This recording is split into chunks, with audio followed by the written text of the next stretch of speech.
Hi there. It is the 8th of March, and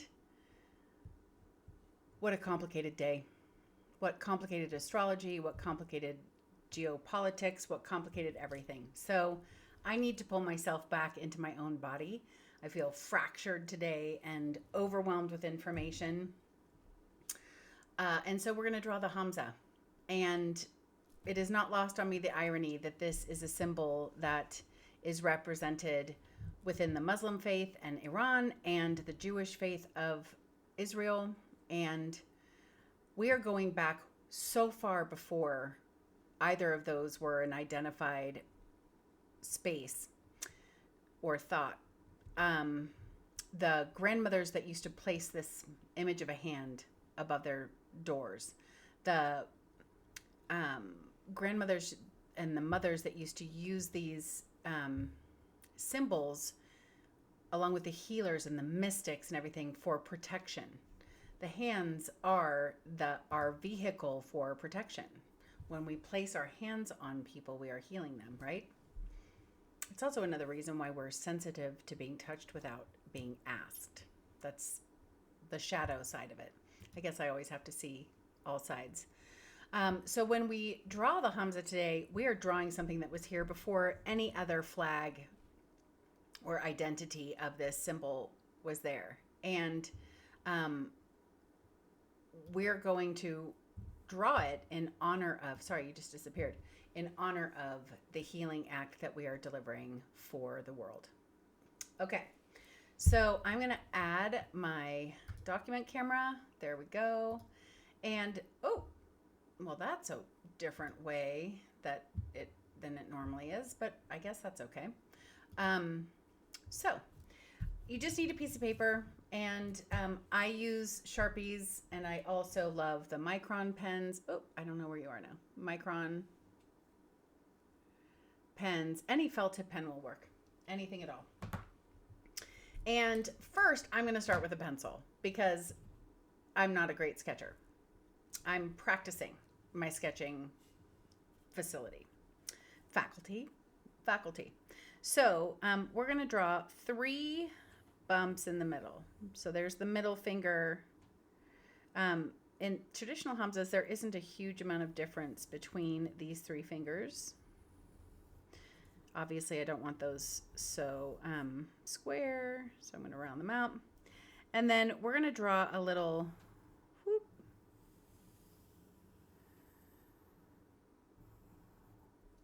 like a little bit of a lotus flower.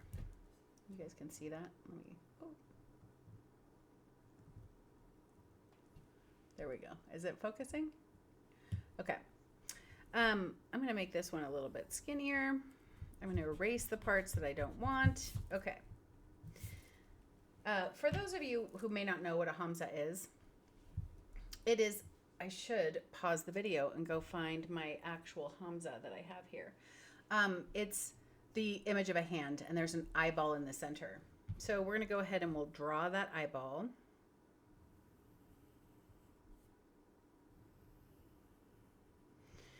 I am setting the intention with this today that I am asking for clarity of vision.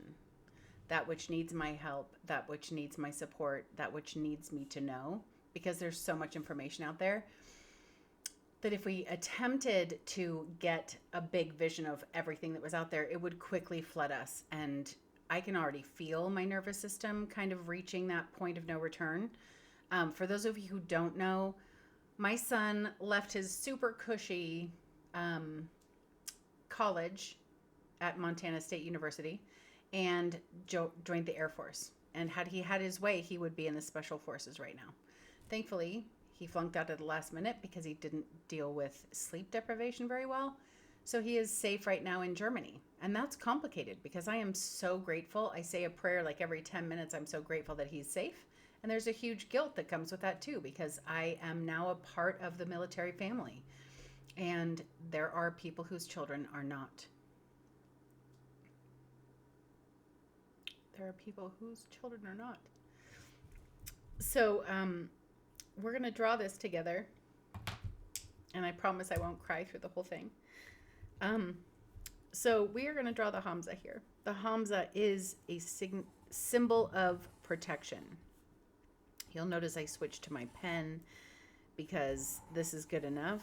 I don't do artwork for perfection. I use art and creativity as the process to find my center again. So I'm checking in with my body as I start this, and whoo, it is bubbly. There is a lot of, it's almost like a pot of boiling water. So we're going to anchor this eyeball on here. And I'm just noticing what's going on in my body. I'm going to put some eyelashes on it because I like eyelashes. Oop, that one's short. Okay. I also wanted to offer some different symbolism. You will, if this looks familiar to you, I'm sure many of you have seen this symbol. If it looks familiar to you, there's usually symbols all over it and repeating patterns, and you can do whatever you want to do on your Hamsa. I am going to offer my Hamsa a few very specific symbols. I always add a spiral because, as many of you know, I am a shamanic initiate with the Karo Nation in Peru. And this is their symbol. I'm looking at my notes over here so I say it properly. It's the representation of living movement and living energy that has that encompasses all things. So every single thing. This is kind of the definition of animism for me. If everything is energy, and energy moves, right? Energy is action. This spiral represents that every thing in the universe is moving. This is the living representation of that movement that we can put on a piece of paper. Then I'm going to put a crescent moon. So it's not lost on me that Friday the 13th is this coming Friday. And Venus has just slipped into Aries and is in a conjunction and has all these different things going on, the details of which you can get elsewhere. But I think it's offering us a really interesting way to view our feminine energy. And long before Venus was Venus, and Venus, actually Friday is Venus Day, long before we had this definition of Venus, we had Inanna. And Inanna is a much more powerful, forceful, more fierce feminine energy. And I write all about that in my Substack. And so if you're interested in that, go find me there, The Illuminated Path. And it's really interesting to consider sacred rage in terms of the feminine energy. I have a whole article on that that's going to go out this week. This is a busy week. There are many things going out every day. So the crescent represents feminine energy and the feminine cycles. 13 moons. I'm not sure you're aware of this, but the turtle back has 13 spheres. I forget what they're called right now, but they were considered shamanically in ancient cultures as calendars. Turtles were considered calendars. And our calendar was actually based on 13 moons in a year, because we do have 13 moons. We have an additional full moon every year. And so the moon cycle to me is the calendar that I honor in my heart. And the Gregorian calendar that we use, January, February, March, is the calendar that I have to honor for my business and my daily life. So I love the crescent moon, and I'm super happy to put it here. This is a different symbol that maybe you have not seen. It's a dot with 3 lines coming down, and it's called an Awen. I hope I pronounced that right. This is a Celtic symbol. It is the sunlight that comes down. It's like divine inspiration. It's like the sunlight that comes down and illuminates for us. And that's connected directly to the eyeball, right? We want illumination. We want our wisdom to be illuminated. We want the truth and our path and our life's purpose and our life's work and how do we contribute. We want all of that illuminated. This is also a lot about the creative force flowing into the human vessel. That's another message of that symbol from the Celts. So that's beautiful. The next is a rune, and this is called Ingwaz, and this is like the seed. What are you planting right now? This is the week of the burning. Like, we get to burn off all the karmic stuff. I don't know about you, but I've been like smacked in the face 15 times with echoes of old patterns that I thought I had figured out, that I thought I had separated from myself, that I thought I had worked out. And come to find out, nope, I still had more work to do on those things. And so I am recognizing that, and I'm also planting new seeds. Every lesson gives me an intention that I get to walk forth with. That's how come things happen for me, not to me. Every experience and every emotional exacerbation that I have is in support of me and my growth.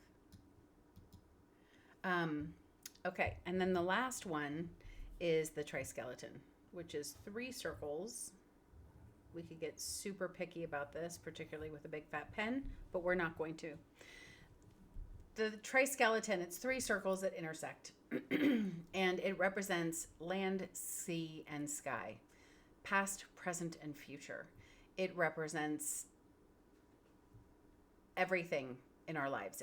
You can pull it down from your imagination and make it help you and support you in any way. Maiden Mother Crone, if we're going with the moon and the Venus of this week. So that's really beautiful. And then the last one I want to add is, and I'm going to add it in the eyeball, is the Vesica Piscis, which is 2 circles. The reason that I'm adding that is because it is where 2 worlds meet. It is a representation of the fact that I am the portal, and so the new is born through me. I love that because I believe wholeheartedly that we must be in imagination more than ever before. There is a saying by an astrologer, Casey. Let me see if I can find it really quickly in my notes. Because she says that imagination lays the tracks for the reality train to follow. I'm going to say that again. Imagination lays the tracks for the reality train to follow. So if we are in our imaginations and we are creating what we want to create, where we're going, connecting to your future self, which is work I do within my community all the time, or us and the future of what we are supposed to look like at the end of this chaos, that's supportive energy. If we all sit around and get overwhelmed, like, I'm not saying don't be informed, but if that pulls us under the water, we have a full week of deep emotional water energy coming up. We're in the energy of the mermaid right now, and then we switch into the humpback whale in my Sacred Wild Oracle deck. So what that means to me is the mermaid is interpersonal emotionality. It is what is going on within you. It's your own personal emotional waters as we experience what we're experiencing right now. And come Friday, we switch into Gene Key 22 or 36. I think it's 36. I think we're in 22. So 36. And that is more of the collective emotional waters. That's identifying empathy and figuring out who we are and how we're feeling about what is happening. There is no way we're going to be able to avoid how we're feeling right now. Not going to happen. So I really love the idea that if I am a portal, then I have some power. I have some choice. So here is my Hamsa. I just love it so much. I love the idea of it. And we're going to draw some lifelines right now. So I'm just going to pull the lines across my page. Now, I'm kind of looking at you. I'm not paying any attention to where my line is going. Straight lines are force and conquest. Curvy lines or lifelines are intentionally, they're like neuro lines, they're intentionally curvy and wavy in order to create new pathways in your brain. They also create flow. We are drawing flow onto our piece of paper. I want you to think of the paper as like the glass in your window pane.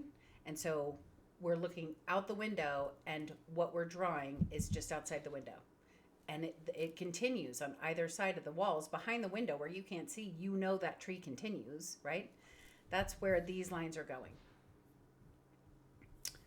So I'm going to keep doing that with many of these lines, and I'm actually going to continue them all the way up. I want to soften the edges everywhere that I can. Normally, I would not start at the point, but I want to make sure I hit that 100%. I also don't really usually intentionally do something like that, but this is a different type of lifelines drawing.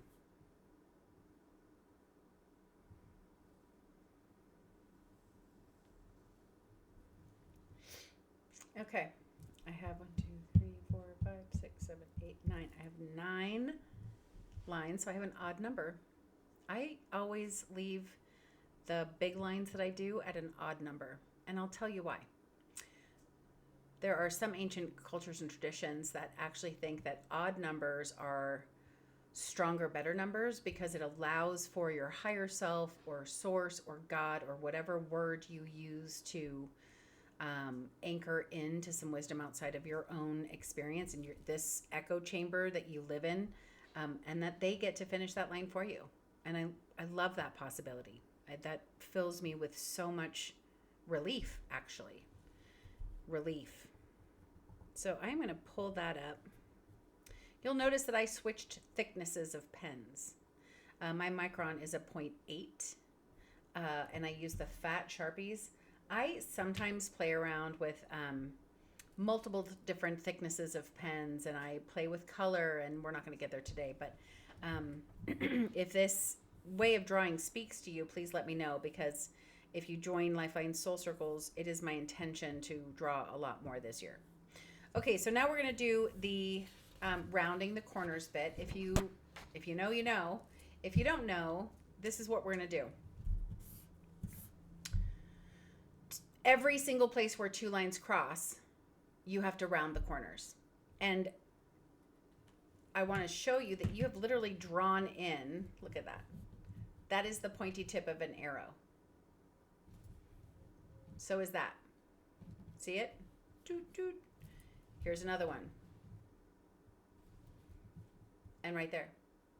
So we are going to go through and we are going to round all of the corners. And by that I mean we're going to cut the corners. Follow the line down, and then you're going to cut the corner. See that? And then you're going to color that in.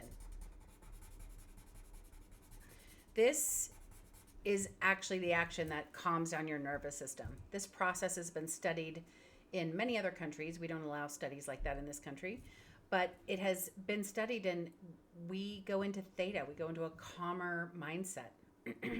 It relaxes stress. It lowers cortisol levels. There are so many different things that drawing like this actually is biologically proven and scientifically proven to help us with.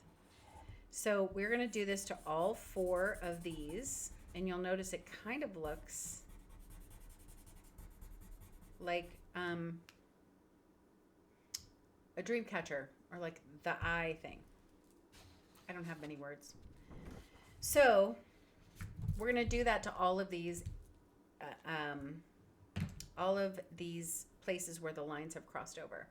I'm going to do it really fast because I've been drawing like this for years. This is the way that I was able to step back into feeling emotions in my body when my life imploded and I was really struggling.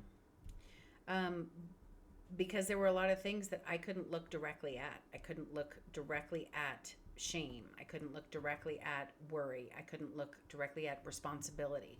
all of those things. So I would energetically invite them to sit next to me and be around me while I drew out how the energy can flow between us and connect us again.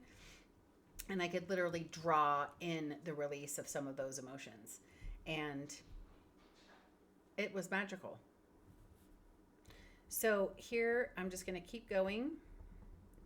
I'm going to pause this video probably, and I'll speed it up for you guys. But you will notice that I will sometimes add other lines because I want balance on my page too, as well, on my page as well.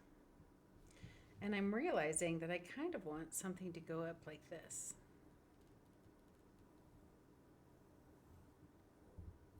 So that's really interesting. I'm just going to keep drawing. I'm drawing some little circles right in here.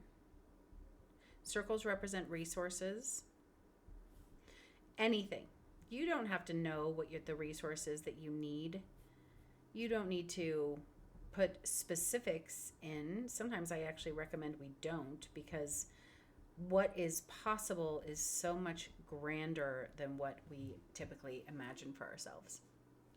So I'm just going to keep going here, and I'll talk my way through this. Feel free to mute me if you've already done this with me before and you're aware of what I'm talking about.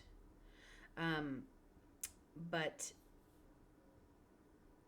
we don't really want any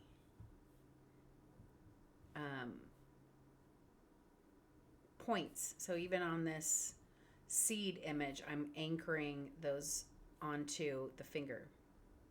And I'm doing that because I don't want any pointy parts. I'm releasing the energetic piercing of all of the things that I'm drawing to get rid of. And I'm anchoring all of these energies into the Hamsa, making it a single unit.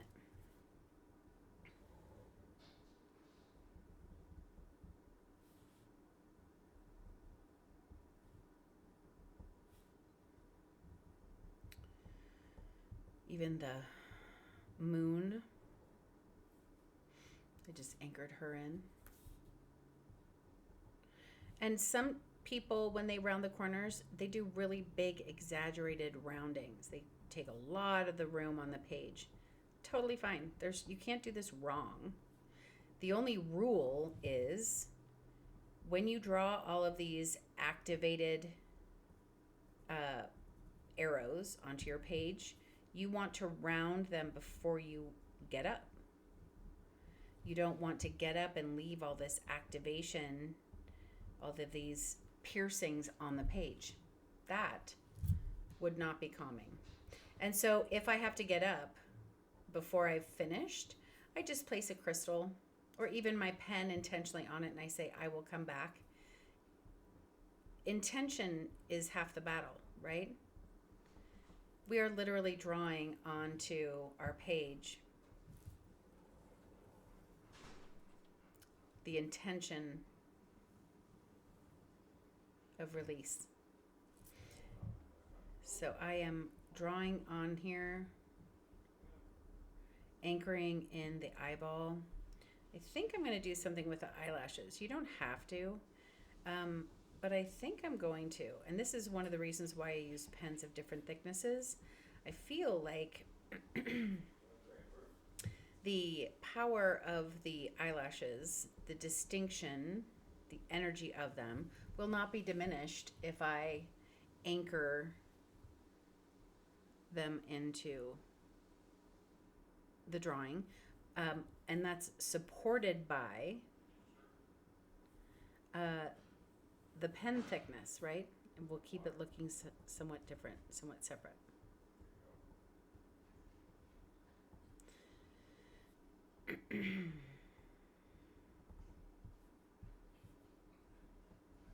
Check in with your body. My stomach does not feel as upset as it did at the beginning of this.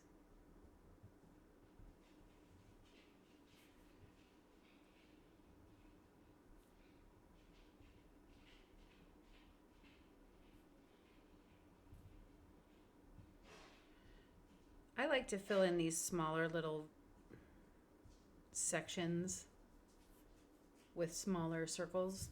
I don't know why I like to do that. You are welcome to. You don't have to.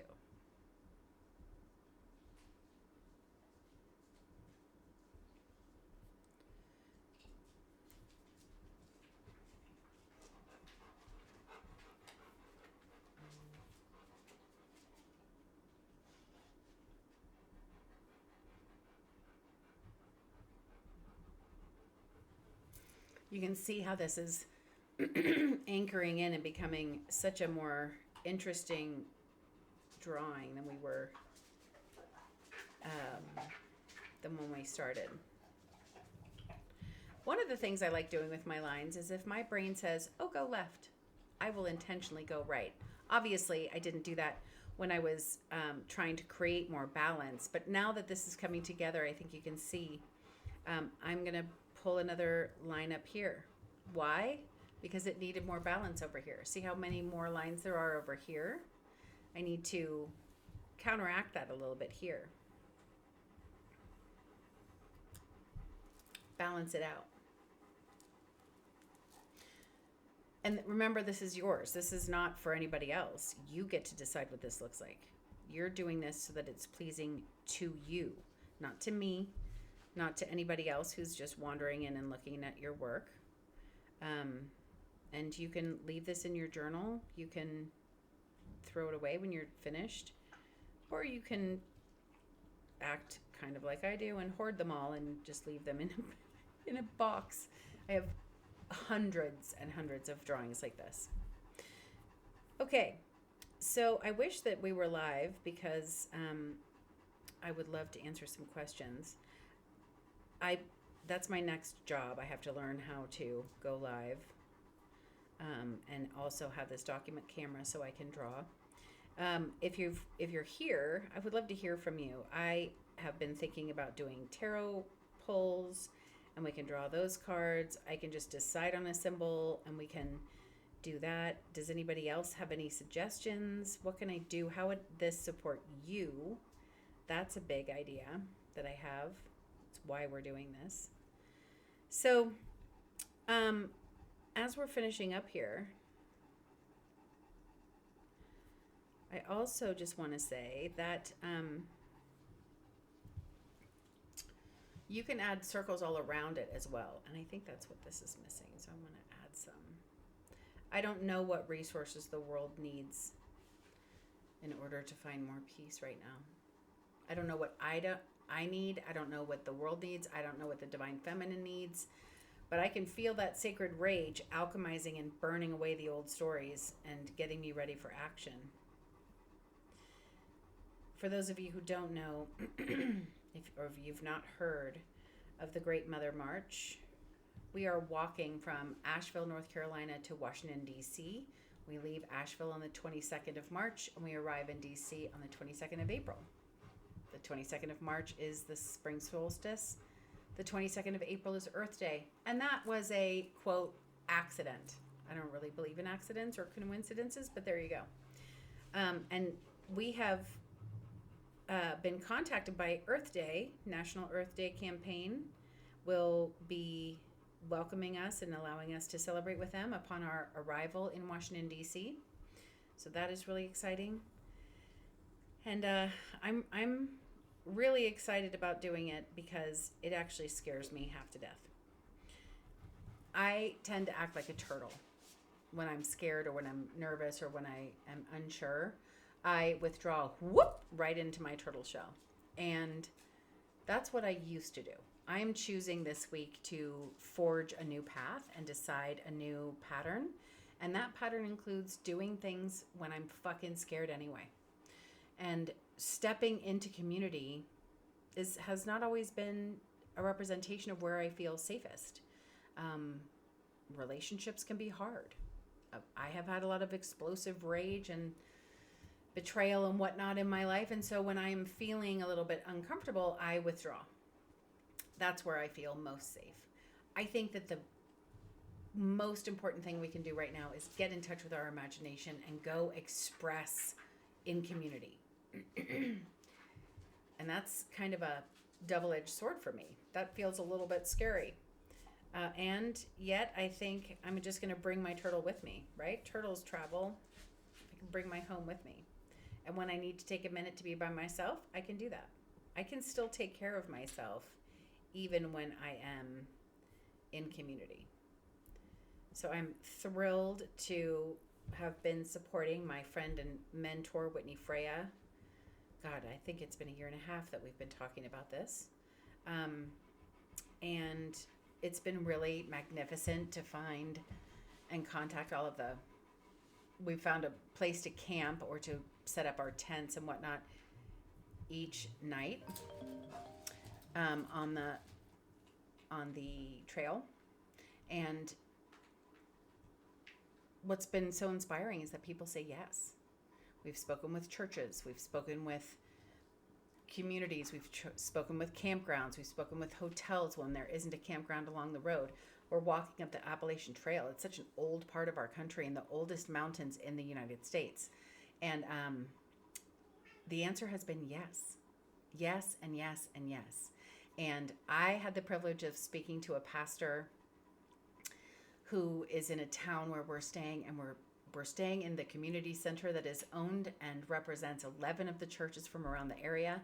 And they are all saying yes and supporting us in staying there. And they're asking their congregation to make some food for us so that we have some food accessible, because it is Easter weekend. So most businesses, grocery stores, restaurants will be closed. And the answer has been yes. The support and the abundance that has come towards this project has been absolutely unbelievable. Unbelievable. So stay tuned. And if you don't know where that is or what that is, let me know. And I'm happy to share some more information. I want to make sure that we just do a little bit more on this, and then I'm going to sign off and you guys can finish it as you wish. There is no appropriate end time other than, is it appealing to you? Do you like it? And are all of the corners rounded? I will tell you that every single time I think that I have rounded all the corners, I come back to the drawing and there is at least one corner that has not been rounded. And they jump off the page at me. I think it's really funny. And I just like to invite myself to allow that just means there was something else I had to work out before I could fully close the loop. Close the loop.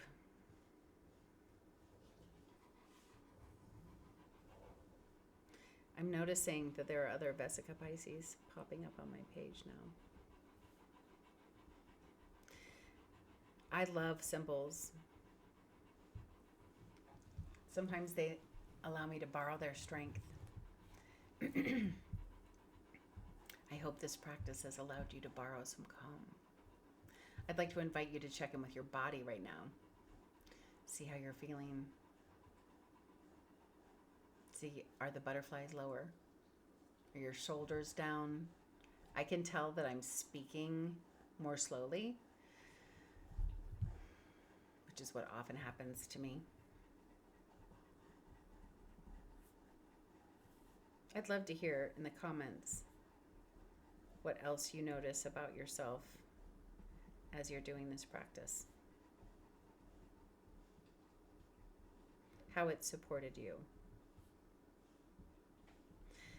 And I will leave you with this invocation. May you find a practice, this one or others, that allows you to come back into your body and be present and calm and happy. And may that feeling become so familiar within you that you can get there time and time again at the times that you most need it. With love.